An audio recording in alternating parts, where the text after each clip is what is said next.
Nationally, the big story today. There is more to know about Army Major Nadel Hassan, who killed 12 and injured 30 last week at Fort Hood, Texas. Joining us, the editor of Turner's Two Cents, Cameron Turner. Cameron, how are you tonight? Fred, I'm good. Thank you for having me. All right, word today that U.S. intelligence agencies knew months ago that Hassan attempted to make contact with al-Qaeda. How did that slip through the cracks? That's a mystery that I hope will be cleared up soon because it's a tragic error. There were a number of red flags with respect to Major Nadal. I mean, his contact with Anwar Awlaki, the U.S. citizen who was a Muslim cleric who had made contact, was not just made contact with, but apparently as an active recruiter for al-Qaeda. The fact that Major Nadal was communicating with him prior to his arrival at Fort Hood is a great concern. The major was trying to get out of the Army. He complained about harassment because of his Muslim affiliation.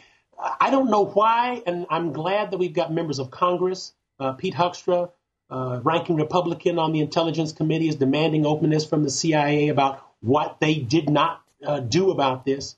It seems that the Army was informed, but maybe didn't take any action, and that's the strange, confusing part. Well, the Army Chief of Staff is cautioning people don't rush to any conclusions about the motives. But when it happened last week, talk radio was on fire, people speculating about the very thing you're talking about, the fact he was a Muslim. It appears that the public's already rushed to a conclusion here, don't you think?